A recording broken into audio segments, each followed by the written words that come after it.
Assalamualaikum warahmatullahi wabarakatuh. Saya Muhammad Fandi, biasa dipanggil Yusuf. Mungkin di sini saya membahas tentang keadilan di dalam keharmonisan keluarga yang mungkin semuanya terancam menipis, bisa dibilang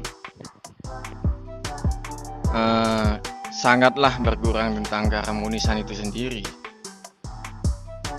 Saya mengangkat di dalam karya sendiri sebuah permasalahan yang saya terima di setiap harinya, yang seharusnya mungkin tidak perlu dan tidak penting untuk saya ungkapkan untuk kalian semua di sini. Kenapa saya harus mengangkat tentang permasalahan ini?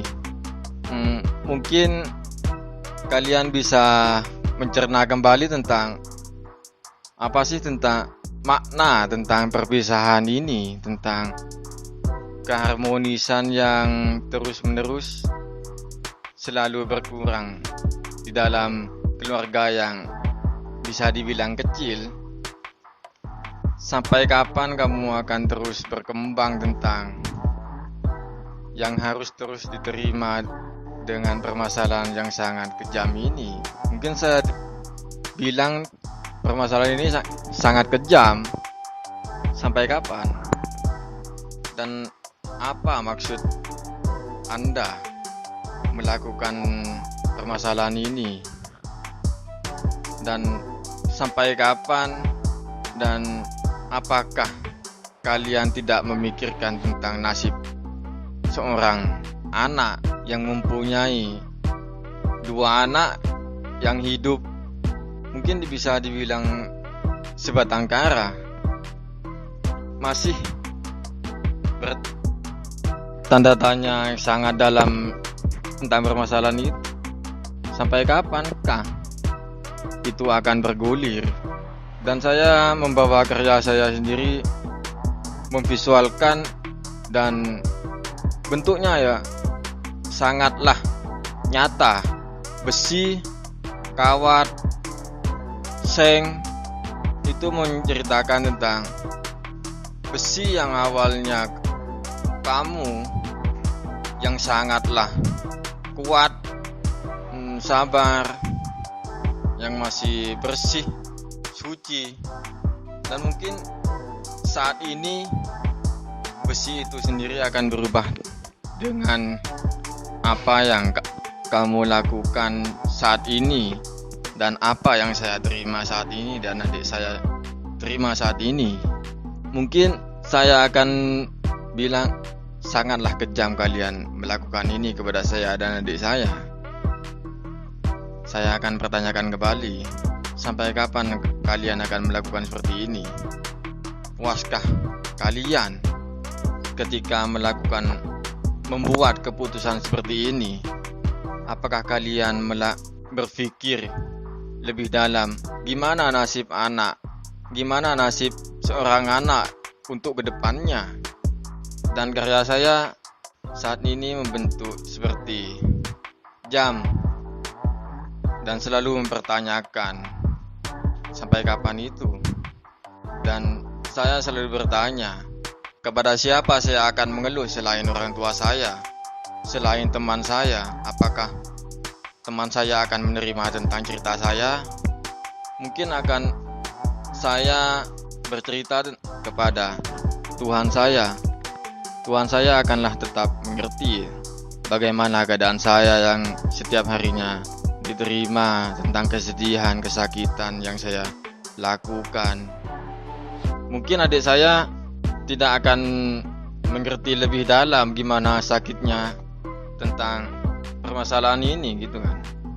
Dan saya setiap teringat tentang permasalahan itu, kesedihan yang terus keluar.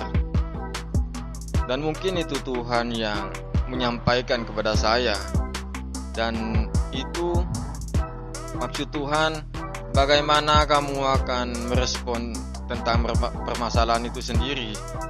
Gimana kamu akan melakukan selanjutnya untuk kedepannya?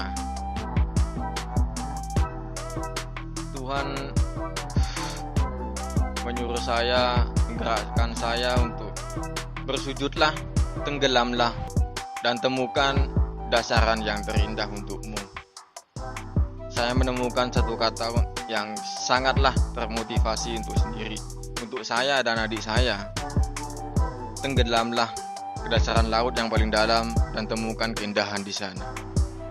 Alhamdulillah, lambat laut permasalahan saya mendapatkan keindahan, walaupun tidak sepenuhnya keindahan itu saya dapatkan di sana. Mungkin tugas saya akan lebih berat lagi tentang sebagai anak, mungkin bisa dibilang saya sebagai kepala rumah tangga. Kenapa? Saya di rumah seorang laki-laki, anak yang paling tua. Bisa jadi saya mempunyai tugas yang paling berat yang akan saya alami untuk saat ini.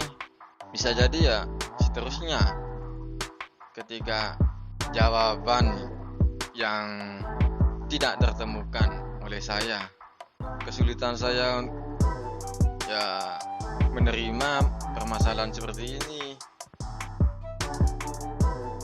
Saya bisa dibilang tidak siap untuk mendapatkan permasalahan seperti ini. Kembali lagi, saya selalu ingat kepada nomor satu, adik saya, bukan orang tua. Nomor satu yang paling saya ingat, nomor satu yang paling beban untuk saya, ya adik saya. Gimana caranya dia untuk hidup ke depannya? Gimana caranya dia bisa sejahtera untuk ke depannya? Gimana caranya dia bisa menerima keadaan yang mungkin saya bilang kesakitan yang sangat berat saya terima dan adik saya gitu kan. Harapan saya semoga rumah tangga yang di luar sana tetap sejahtera. Ingatlah anak kalian yang di sana, tetaplah jaga. Janganlah sampai ada perpisahan yang sampai anak-anak kalian tidak tahu apa permasalahan kalian. Tetaplah jaga keharmonisan kalian di sana. Eman-emanlah ketika anak kalian menerima cerita yang sangat sakit. Mungkin dalam kata sakit, anak kalian yang bisa berpikir lebih dalam apa kata sakit itu sendiri gitu kan. Mungkin itu aja yang dapat saya ceritakan dalam karya saya. Terima kasih. Wassalamualaikum.